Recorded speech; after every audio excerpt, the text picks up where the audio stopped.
Welcome to Inspirational Transformational TV show. Amy Whitney here today with my very special guests, Jennifer Osborn and Tim Fisher.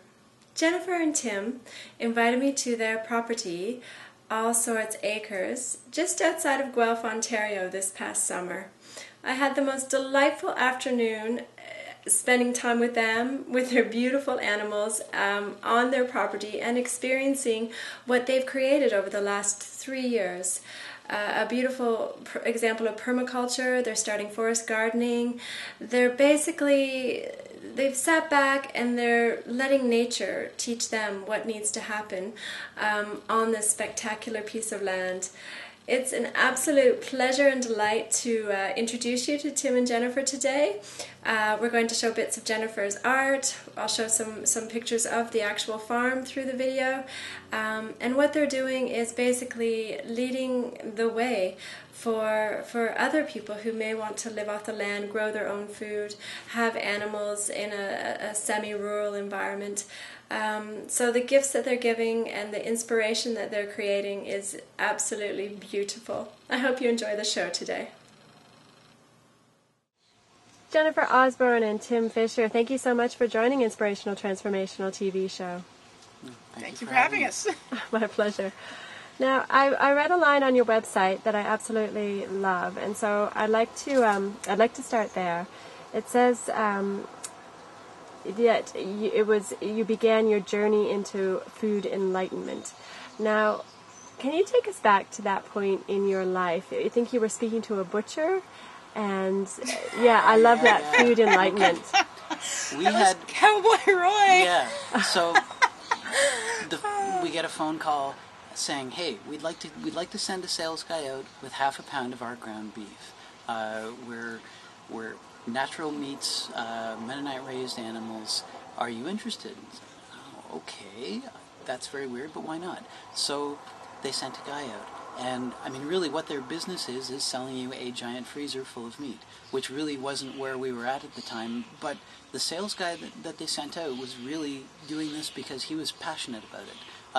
And his mission in life was to educate, sort of self-described, was to educate people about the evils of factory farmed meat.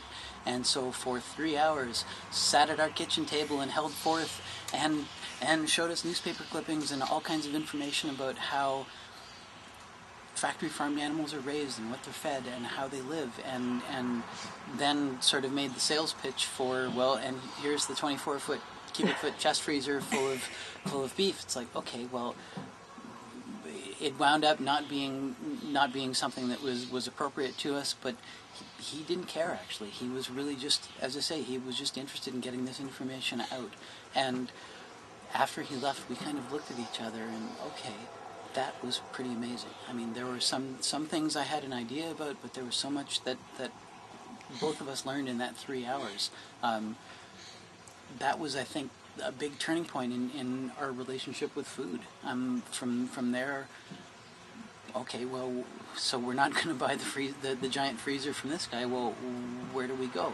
So we started looking around Guelph, and at the farmer's market, there was a naturally raised meats, a butcher there that dealt with small farmers, did naturally raised meat, formed a relationship with him, really. Started shopping at his farm store, and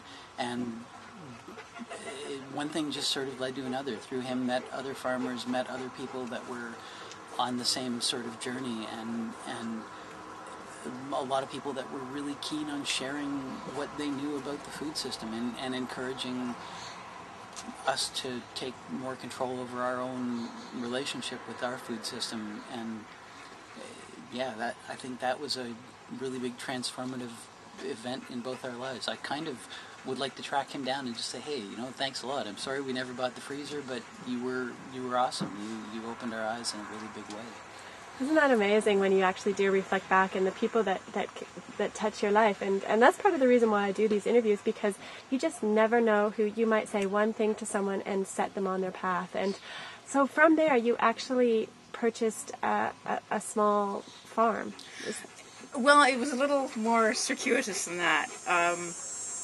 I had gone back to school for scientific and technical illustration and wasn't happy with it, and I I've loved animals all my life. I wanted to be a vet, but was never able to. I just wasn't quite smart enough, couldn't get into the universities. So decided at that point that no, I didn't want to do technical illustration. So I went back to school for animal care to Sheridan College in Brampton. And from there you had to do a co-op. And I actually ended up doing a co-op on an organic biodynamic farm, Whole Circle Farm, that's surprisingly maybe about 10 kilometers from us. And we're still really good friends with them. And at that point, that brought me back to my childhood of wanting to farm, because I grew up with stories of my dad's farm. He grew up in a small mixed farm in England, and of course James Herriot, because we religiously watched James Herriot, and just loved the entire small farm feeling and just the lifestyle. But yeah, working on that farm, it wasn't even for very long. It was maybe a week, but then would do a little bit of volunteer. You were there a couple of weeks. Was it a couple of weeks? Co-op, and you would come home every night going, "Oh my God, you yeah, what I found out today." It was truly revolutionary to me, and it was also the type of thing, because I'm a very eclectic person, and I have an incredible diversity of interests, and they're all interesting. Life is interesting, but I actually saw farming as a way to. You had to know all this stuff. To be a good farmer, you had to know about nature and trees and plants and insects and animals and soil and weather and all these things. And it's like, wow, I have an excuse to do all this stuff, and I can call it something. So that kind of led us to learn about biodynamics. And while I was collecting information and looking for books, I was going to an art store for some art supplies in Guelph, and next to the art store was a Goodwill, and I'm a book junkie. I love used books. It's dangerous for me to go into a bookstore, and Amazon is even worse, or Indigo, or used book sites. It's horrible. But I went into Goodwill, and I happened to see on their book table the designer's manual from Bill Mollison, the permaculture designer's manual, and a book called Gaia's Garden by Toby Hemingway. And I picked them up each for $2. And I was like, cool, this looks neat. Wow, okay. And brought them home and read them and kind of went, wow. And my mind was literally blown away. It's like, wow, this is what I need to do. And promptly found out that nobody did it. It wasn't really here. But, started experimenting and really... Because I have been trained as an artist, I observe everything.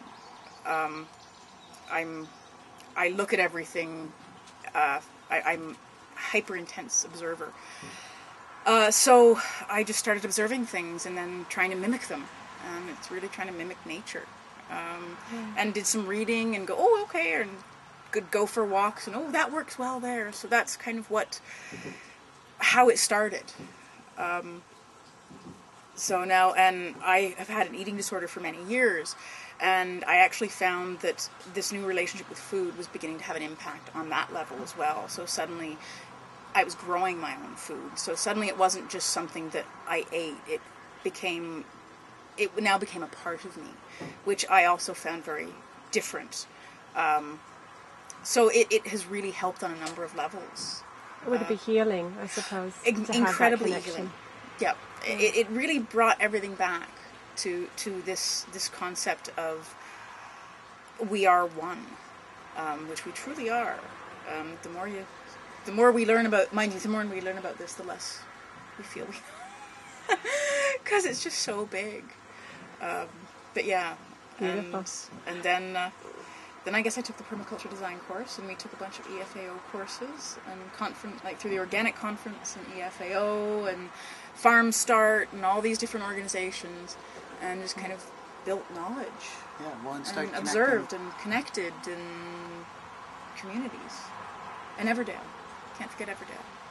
And so, how many years from the meat salesman to when you purchased this beautiful piece of land? It was a few years.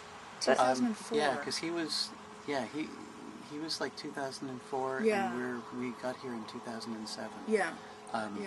When we started, the house hunt that led us here initially started with, we owned a house with a friend in Acton. We had an old Victorian house in town, and we sold our half of our house to him and set off in search of a farm.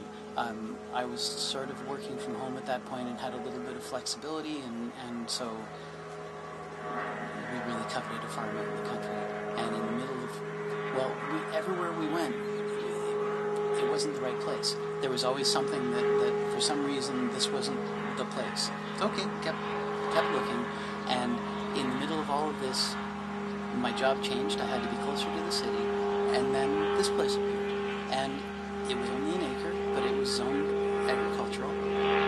Already had fruit trees. It was a small house on a big property. We thought, it kind of started as a bit of a joke. Like, we were sort of, so we can't have a farm. Well, okay, we'll have a little 1 acre mini farm. What can we do on an acre?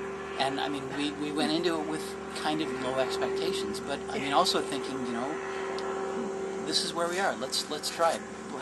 Bloom where you're planted. So we did, and at the same time that Jennifer had really started to explore permaculture, we got a really good little sort of pithy truism from a permaculture teacher. Basically, don't just do something, sit there. The idea being that if you want to work with a piece of land, if you go in and impose what you think should happen, you're going to be imposing your will on it to the end of time and continually battling. And it's kind of the story of conventional agriculture. We're coming at it from, and the permaculture movement sort of comes at it from, well, okay, stop for a minute and think about what's already happening there.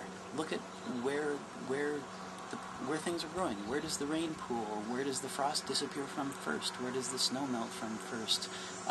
Where are the weeds? What weeds are growing where, and what does that say about the soil? How is the land expressing itself? Yeah. And then on its own. Once you start to see what it's trying to give you, then okay, well, how can we work with that? And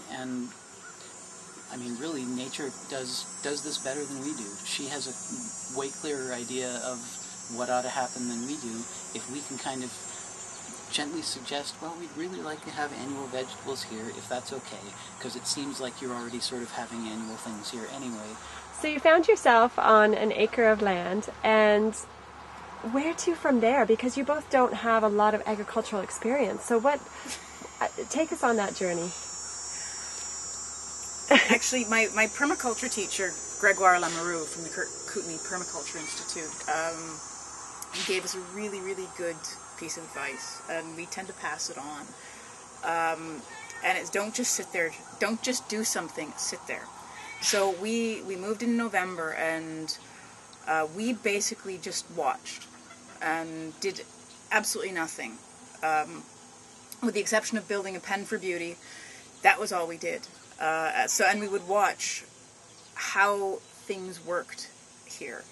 And even in the first summer we were here, all we did was build some square foot boxes. Yeah. Because we thought those can be reversed, we can deal with those. And that was really because as we were watching the snow melt, we sort of saw where the square foot gardens are was the first place that the snow melted there first, the frost disappeared there first. It was a small microclimate. It was kind of everything greened up there hidden, first.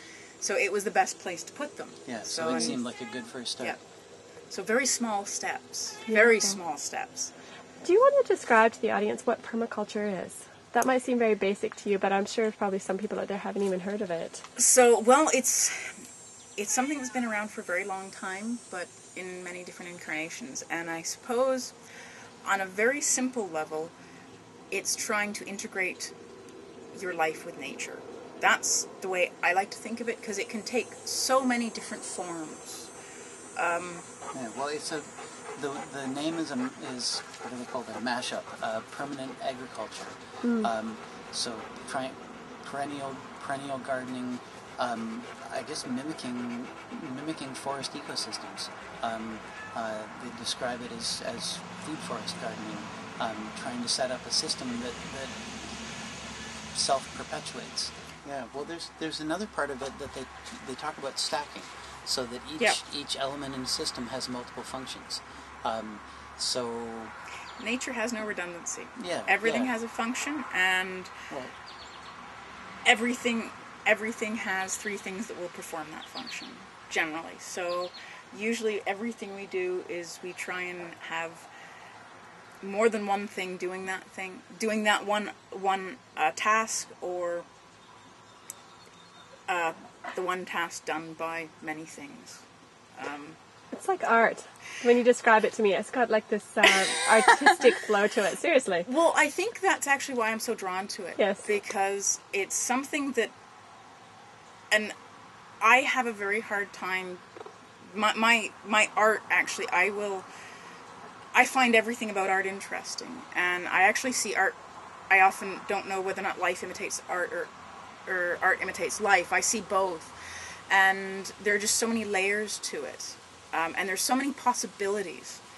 And it almost is like nature can be a canvas. Yes. And it can just, but it will express itself at the same time. Because when you are actually doing a painting or a sculpture, there's a point where you're no longer there.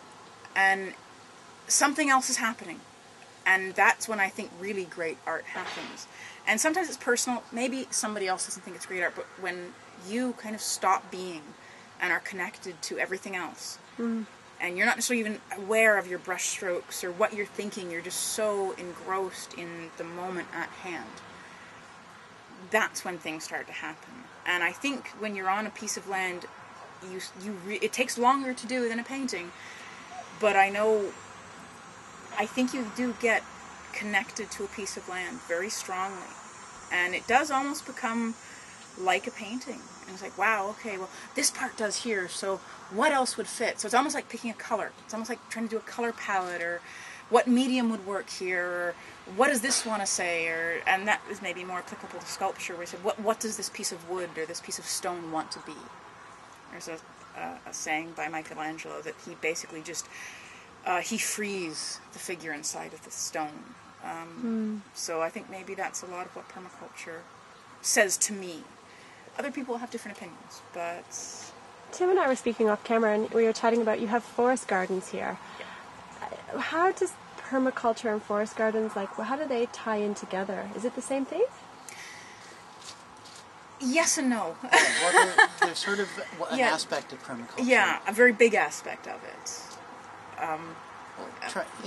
Trying to have... I mean, in a forest, you have large trees, smaller trees, shrubs, herbaceous ground cover, soil fungus, soil bacteria. I mean, you have all these different levels of biological activity, and they all kind of work together to cycle nutrients. They become a full system.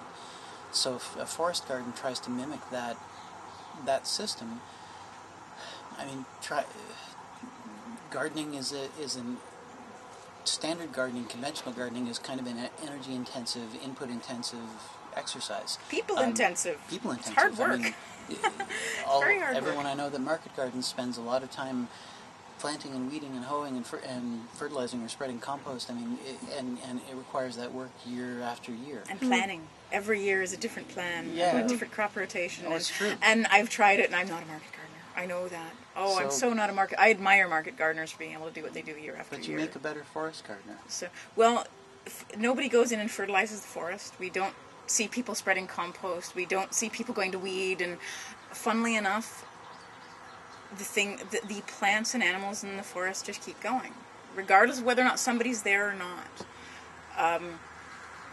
And because permaculture is very much kind of working with, a forest is an excellent example of a self-perpetuating ecosystem. Yes. So that is why the forest garden is so much a big part of permaculture. Now, of course, if you are in a different climate, maybe it's not a forest garden. Maybe it's more of a prairie system. Mm-hmm.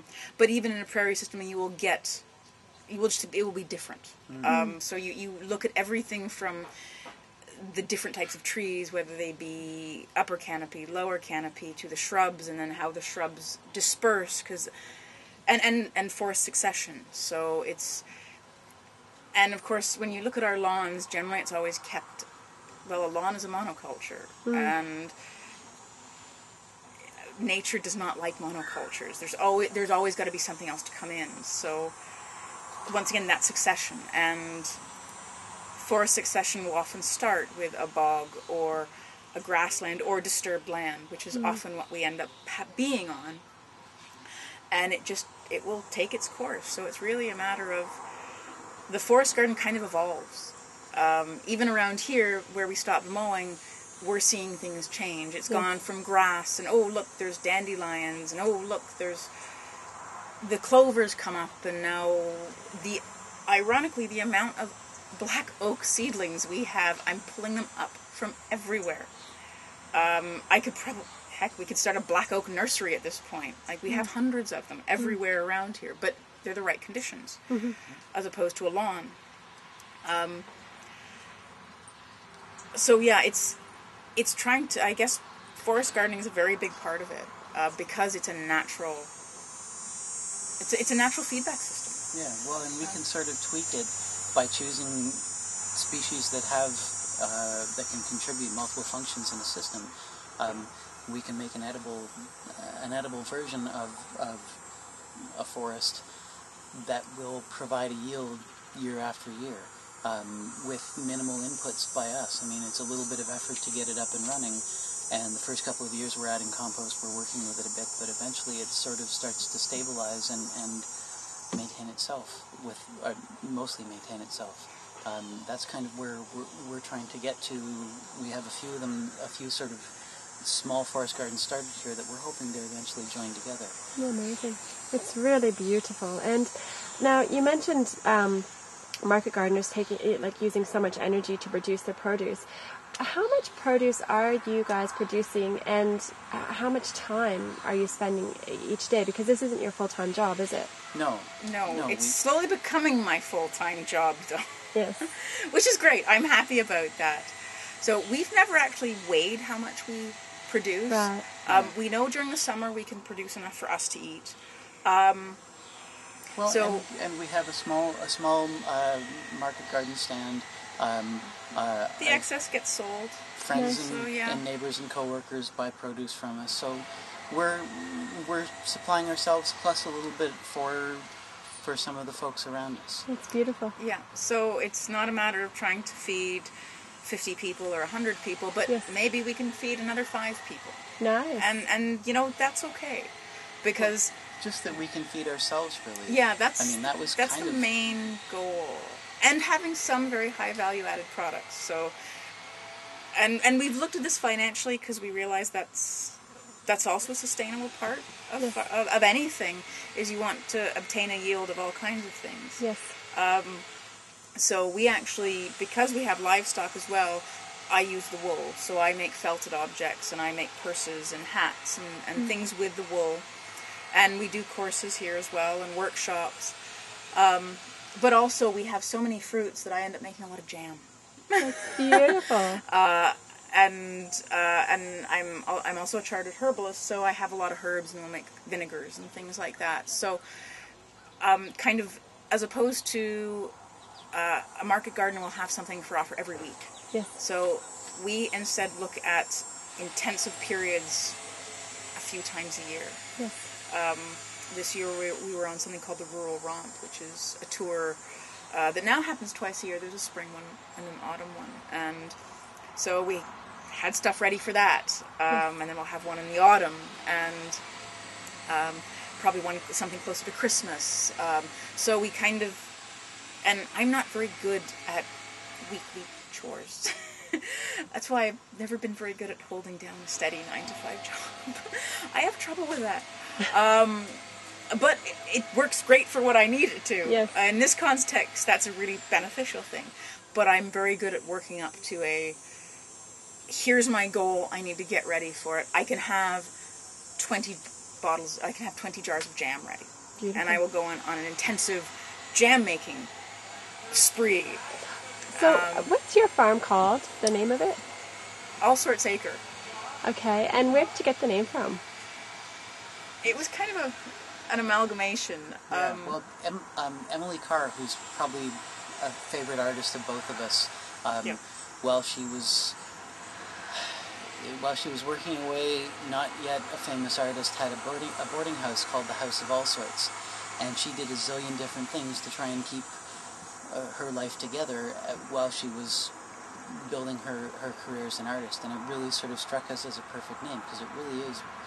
Yeah. We have all sorts of things going on here on a very small space.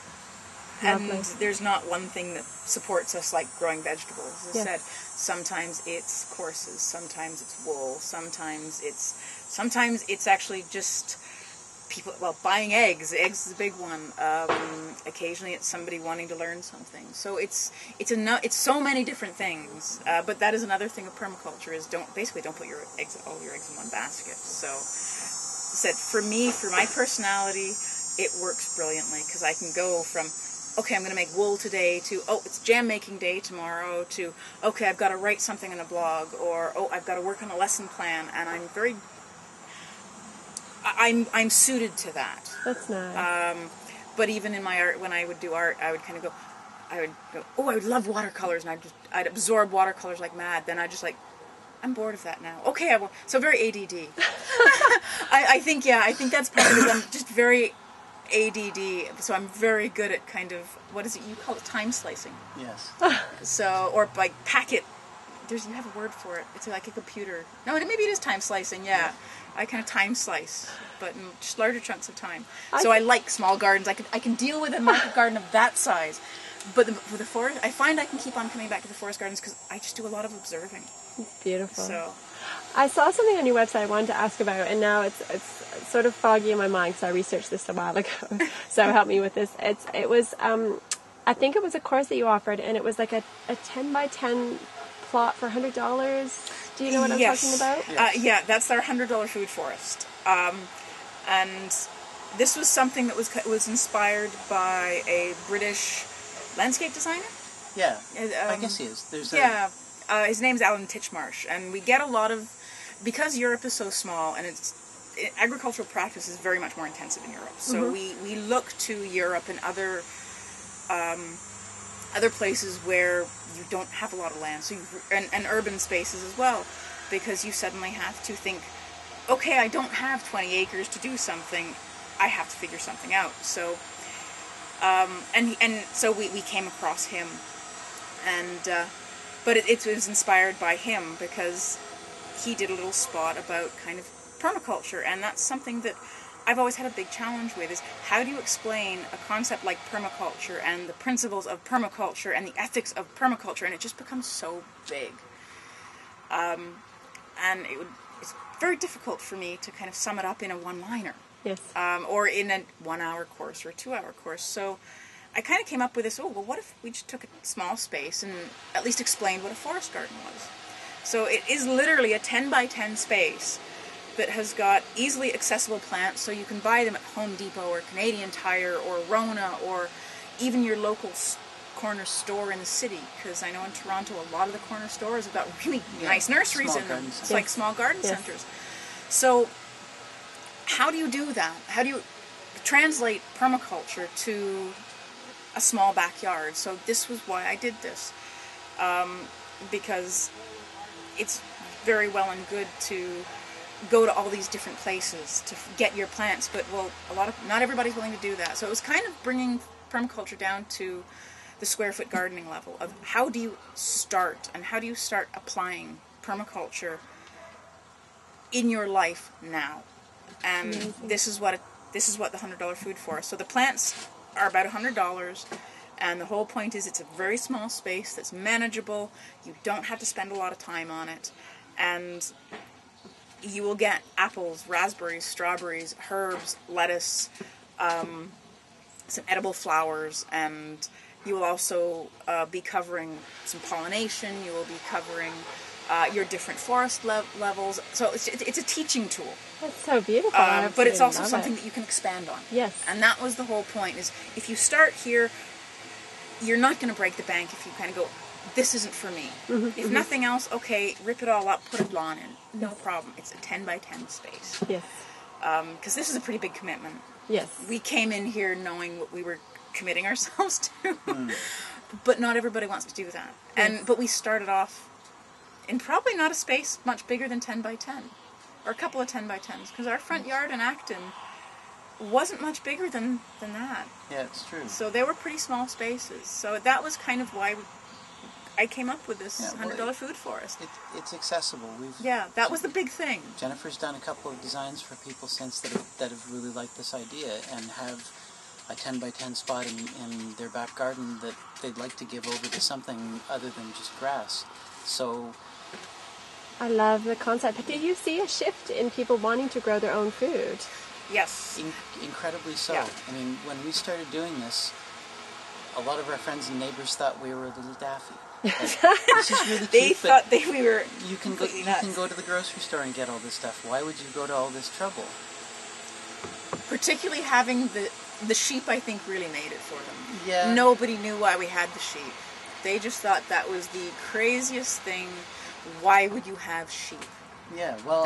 they didn't get that. And then, flash forward a few years, so now we can produce enough compost to keep our gardens going, and we've sort of become a little more self-sufficient, or a little more sustainable. And it starts making more sense to people. And Jennifer had mentioned about the farm tour we had this spring. Everybody that came left here going, wow, I'm going to do this. I'm going to get 3 chickens, or I'm going to plant a garden. I mean, I can do it. It doesn't have to be a 100-acre farm. It can be a third of an acre. Yeah, it can be a balcony. Yes. And we're very lucky because the way this property is set up, we actually have kind of zones. Yeah, it actually reflects the permaculture zones very well. We kind of have a townhouse garden or an apartment garden, and then we have a suburban backyard, then we have a large suburban backyard, and then we have kind of the 1 acre. So we're very lucky in that respect. And the zones are so obvious here. Amazing. And that was not necessarily our design. We saw it. It was here beforehand. The previous owners had done this, but we basically exploited it and saw it in this system. But we started out by not being able to find permaculture examples and a lot of small farm examples. Yes. So we kind of went, we need to start one. So this Tim's fun of saying we started our own internship because we weren't in a position to go take a summer off and intern at farms. Yes. And we're not getting any younger, and the thought of building a huge farm and then kind of turning around going, wow, okay, I physically can't do it. Yes. That wasn't appealing to us. Yes. And yeah, it really also came down to circumstance.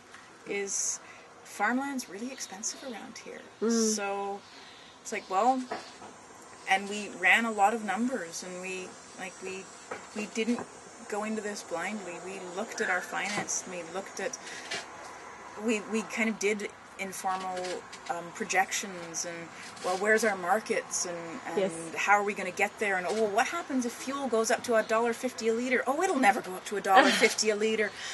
Well, you know what? Let's just do it. And so it's really interesting. But we didn't.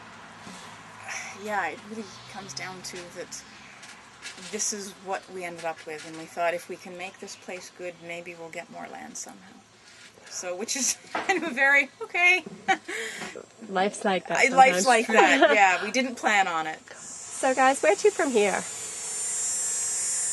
Do we know that? Yeah, I don't know. I don't think we do. I think maybe more the same. Yeah, we talk about it a lot. Part of me really wants a bigger farm. I mean, now that we've learned, we've found out what we're really good at. Part of me as well also wants to continue doing this and just really try and maximize what we're getting off of 1 acre, just as sort of an object lesson for other people to show. Because I mean, there's a resistance and sort of a feeling of.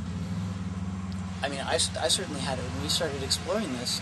We'd go to a really big, well-run mixed farm, and I mean, it's extraordinary, and the diversity of produce they can get off of a farm like that astounding. But as someone just starting, it's really intimidating. That okay, so how do I get from a guy with half an acre of land to this? I mean, it just seems like... do I want to? Yeah, well, because exactly. that's the other thing, is we've been to them and I kind of look at it as like, I don't want to manage people like that. I don't want to have 6 interns. I don't want to have to worry about that. It's a massive commitment. It's a huge commitment. And even I don't mind commitment like that, but it's just kind of one of those things like, is that really what I want to do, or where we want to go, or maybe there's a different path out there. Yeah, well, and not to be sort of doom and gloom about it, but there's... And what happens when gas goes up to $3 a liter? Yeah, well, exactly. Or diesel goes up to $3 a liter, and you have all the tractors to run. The power goes out and doesn't come back on for a long while. Yeah. I mean, the big power outage in 2003 was a near disaster for us because we weren't prepared at all, and had never even considered it. Yes. That was a very big turning point. We had a power outage here a few weeks ago on a Sunday afternoon, and we sort of chuckled about it, because initially it was like, oh, this is annoying, I can't run the table saw. But, okay, well, hey, remember the last one? Well, this isn't so bad. We're at least now, we're resilient. We have we can supply our own food. We can look after ourselves. We can look after our friends and our neighbors for a little while. Yeah, and if we need to, and if it got really bad, we could always go out into the woods and catch stuff and eat stuff, and so, because we've educated ourselves about that too. So yeah, I think so like wild edibles and things like that. I'm excited to try and, to be an example, like that we can and we should all do this a little bit. If everybody had 3 chickens, no one would have to have 10,000 chickens. That, I think, I've said that to people that are interested in keeping chickens, like, if you think you can, you should. Because, if we all did a little bit, no one would have to do it all the time. No one would have to deal with a barn with 10,000 chickens who aren't happy and aren't living the life they should. I think that's where we're headed. So, I don't know how much you shop in traditional grocery shops, but have you noticed a massive increase in the cost of food? And how is the average family going to be able to sustain paying that increase? Like, there must be a shift that has to come to growing your own. Actually, we make a point of making sure we still go into grocery stores, because we had a talk recently with a couple that wanted to kind of set up an environmental retreat, and so it kind of goes back to the food forest. If you don't make something accessible, nobody's going to adopt it. Right. So we do make a point of going in and saying what's going on and what is there, because not everybody can afford to shop at specialty stores, and a lot of people can't. We know a large number of people that go, I'm sorry, I cannot afford $5 eggs. I cannot afford organic bread. And I think there's it's very easy to become very elitist with this, and we really don't want to do that. Because frankly, we can't afford it ourselves. But it can become very elitist. I think it's like going back 100 years we have one very good friend, and she does a lot of her own stuff. She makes her own jams. She bakes her own bread. She's got a bread maker. Because often she doesn't have time to do it by hand. So she buys bulk items. Sometimes they're organic, sometimes they're conventional, but it's kind of like farming. The big push is value added. Conventional, organic doesn't matter. Well, a lot of the boxed processed foods, that's the value added part, because the farmers aren't actually getting all that much for their wheat or their corn. It is the processors, it's the large corporations that are turning that wheat into bread. It's the ones that are turning that wheat or that corn into cookies or into pasta or something like that. That is where the cost really increases. Or the Alfredo sauces that you buy for, what is it, $1.99 a packet for like a little 12 cents of flour and butter. An add water sauce. Well, flour when you buy it in bulk, isn't that expensive. Yes. You know, Well, so yeah. I think that's what's going to happen, because food has increased. We've seen animal feed increase. That's been amazing. And when people ask, why are your eggs $5? Like, well, I guess in the last 6 months it's gone from, just over $10 a bag to almost $15 a bag. Right. So, and that is a direct reflection of food costs. So, Yeah, well, the shift is sort of got to be... doing more yourself. Yeah, like exactly. taking that value added back. Because that's what our grandparents did, and that's what our great-grandparents did. What we're trying that's to what do most too. of the world does, actually. Yeah. So, you know, yeah, take some of that time, maybe not sit in front of the TV, or that's kind of what we do. We tend to do a lot of other stuff and not be in a gym or TV. Yeah, well, I mean, but it's fun. You were We asking actually about about dealing with the price of food.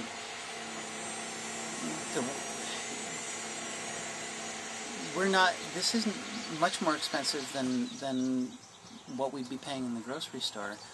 I mean, it's a time thing. Like, we give a lot more of our time over to garden maintenance and animal maintenance and sort of background work. I think more and more that to encourage people that's not only, I mean, it's rewarding, it can be fun. I mean, you can actually have a higher quality of life doing those activities. I mean, we kind of went from a culture of doing it ourselves, like my grandparents were both grew up on farms. Mm-hmm. My parents wanted, and I mean, I grew up in a very much labor-saving, time-saving, efficient, microwavable. Efficient, yes. And I mean, yeah, it's okay, but so you save all this time and you can do other things maybe, but as the cost of living goes up, as the cost of food goes up, I'm willing to put more of my own time into managing my own food system. I think if more people, I mean, we want to be sort of an example that this is what's possible. If you put a little more of your own energy into your own world, I mean, the benefits are not only better food, but a better life. I don't know. It's hard to sort of explain it without getting cliched. So I like cliches, and I'll tell you, I love the way you speak about the connection to the earth and the connection to the food and how healing it is, because it's so much more than just, I grew my own carrots. There is so much more to it. There is, and I was actually outside the other day, and I was really thinking about work and what work is and the meaning of work, and it kind of dawned on me that I find it very easy to get caught in this kind of, I got to get it all done, I got to get it finished, I have to get that list finished. Yes. And it was kind of like, hang on a second, what am I doing? And, well, work, what is work? And, well, I guess I was brought up, and maybe it was a cultural thing, I'm not sure. I don't want to speak for anybody else, but work is something you have to do, and you don't necessarily like work, but you got to get it done and over with, and then you're finished, and then you get to play. And it was kind of like, well, but hang on a minute, but what if work is more meaningful than that? And what if I like my work? And what if work isn't always rushed? And what if you have to actually be present doing your work? And working with animals really teaches you that, because if you go into that barn rushed, they're going to know it, and they do not react well to you. You really do have to be calm, because animals will read you like a book. If you're stressed, they know it. They will react appropriately. And I was kind of literally ruminating over the meaning of work, and when I have had 9-to-5 jobs, it's something you had to do. Yeah, maybe I kind of liked them and at points, but it was something you had to go in and do. And like, well, what if I change my attitude, even if I couldn't change my circumstance? Now, because I'm transitioning out of doing one thing into another, I'm finding I'm bringing a lot of those attitudes from old work into new work, and I'm having a real challenge with that. But I think that goes back to, what if work can be your leisure as well? So what if suddenly work can be fun? So what if making jam can be fun? Mm-hmm. Or what if mowing the grass can be fun? I personally, I see going to a gym as work. I cannot go to a gym. I would far rather walk a dog for 2 hours, and I will take that as my exercise, or weed a garden for an hour and a half, as opposed to, going to a gym. But I guess thinking culturally about what work is, so, and, yeah. I have a question that I ask everyone I interview, so I'm going to see if you guys will answer this for me. It doesn't have to be anything to do with gardening or permaculture or your property, but what's been your biggest inspiration in your life? I want both of you to answer it. I'll let you go first. Oh, do you have to think about it first? Yeah. Put me on the spot. Well, actually, we were talking about music earlier. My favorite band I got turned on to in high school that became a really big part of my life is the Grateful Dead. Their whole approach to music was very spontaneous. Rather than, okay, we're going to play, here's the list of songs we're going to do, and they're going to go exactly this way. It was very much about responding to what was going on at that moment with the people around and just how things felt, and as well for them trying to keep things sort of interesting and novel.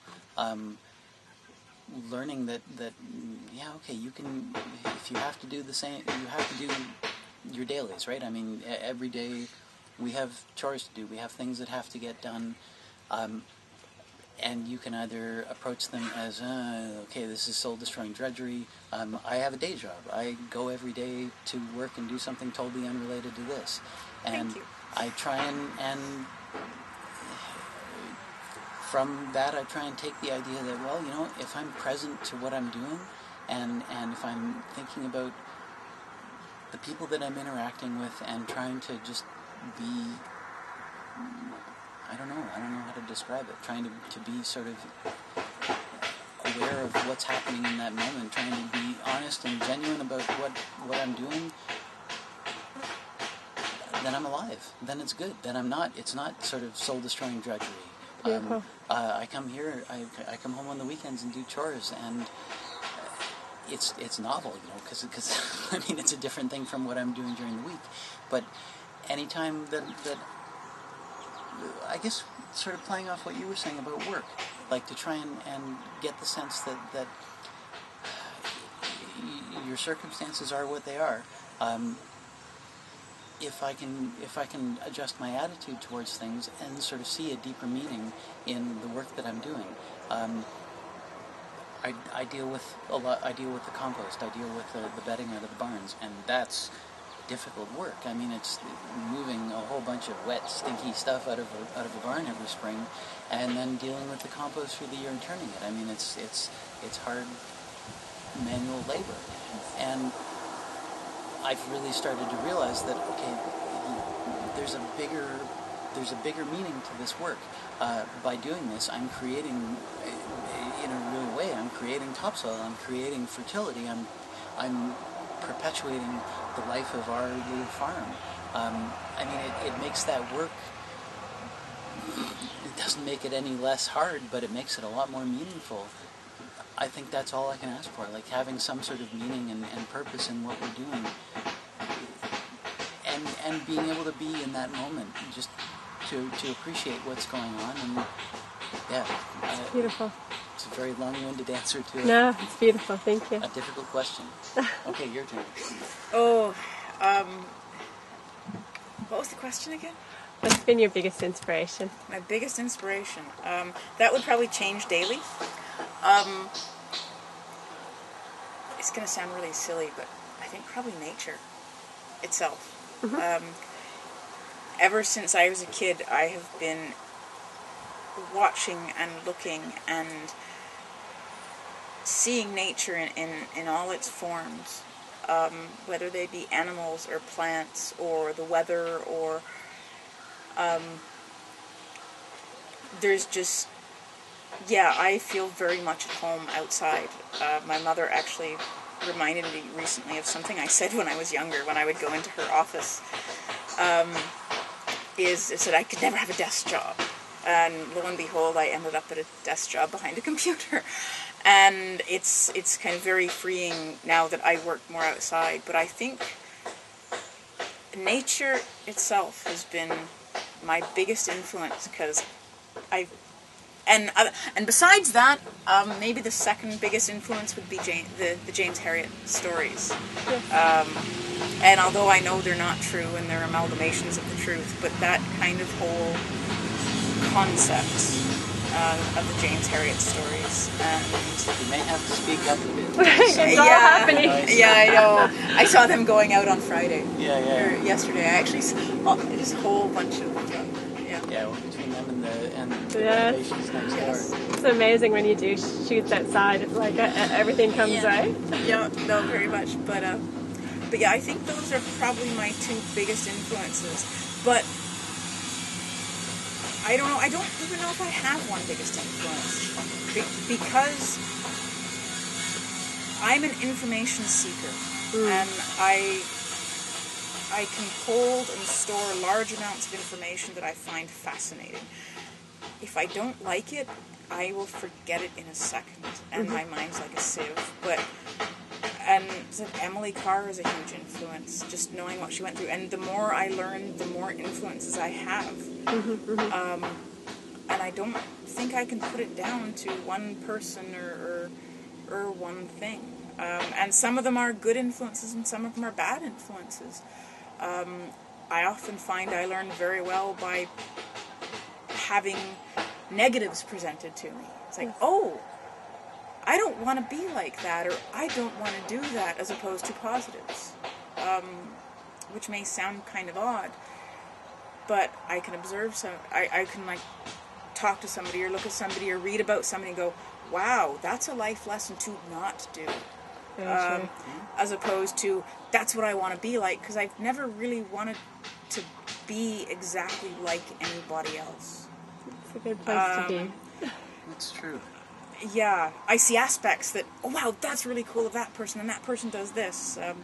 I remember when I was maybe 5 or 6, I already knew that I will need 5 or 6 lifetimes to do everything I wanted to do, because the world and the universe is just so huge and so interesting. Everything's interesting. Well, then it's a good thing we only have an acre. Yeah, That's right. Actually, that's very true. If we had more, there's also good things in being contained, and having boundaries and rules. And I find about an acre, I can't just go, oh, it didn't work here, I have to go there. I have to really stretch my imagination here, and that's what I do like about doing things really small. So yeah, so influences, the world itself. That's a safe bet. It's true.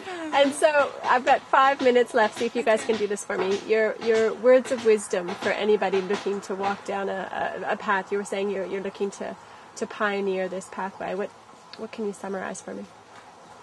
Start where you are. There's a farmer in the States named Joel Salatin who's become sort of a big deal. He describes himself as being beyond organic. I mean, he's a very systems-thinking farmer. He's a very permaculture sort of guy. He wrote a book called You Can Farm, and it basically says, well, don't wait for a 100-acre farm to come along. Like, start now. If you have a backyard, plant something. If you can get access to a neighbor's yard, plant something. Figure out if you like this, if you're good at it, like, it'll come. I think he was the guy that said something like, if you take care of the land you've got, if you're good at it, you'll get more. Like, don't worry about it, just do it. Yeah. So if you have a window farm. If you have anything, just grow something somewhere, do something, and don't be afraid. Don't be afraid to fail, because we have learned, maybe more from our failures than we have our successes. And I don't even necessarily know which one's which. That's a good point. They're just things that happen, and we try and get information from them. And you know, I don't even know if we're pioneering. I think we're just continuing, because there was a gentleman that lived across the street. He died last year, Vince, and he was an old Italian gentleman, and he did this in his own way. If you go to a lot of other places in the world, this is life for people. Beautiful. We're a very privileged culture to have the time to choose to do this, and to have something like a flush toilet. Because you know what? If you have a flush toilet in most of the rest of the world, you are rich. So we're millionaires in a lot of ways, because we can actually have a choice to do this. Most people don't. So yeah. Freedom. We have the freedom to do something, so start doing something. The time will never be perfect. Maybe it's like having kids. There's never a perfect time to have kids. You just do it. Beautiful. Well, Tim, Jennifer, thank you so much for your time today and for showing me around your beautiful property. It's breathtaking, and I hope everybody out there takes a moment to pop on your website to check out everything. You have so many different things that you offer, and anybody in the Ontario area or who is going to be in the Ontario area, it is so worth the drive out here to Guelph. So thank you so much. Excellent. Well, thank you very much. Thank you so much. We're really honored that you came out to see us. Thank you. Jennifer and Tim, thank you so much. I had such a wonderful time on your property. I was just beaming all the way back to Niagara Falls. You're both so joyous to be around. You're creative, you're compassionate. The work that you do is truly inspirational. Thank you so much for the eggs. My family enjoyed them immensely. Thank you for sharing your beautiful space that you live in with me, and I wish you much love, many blessings.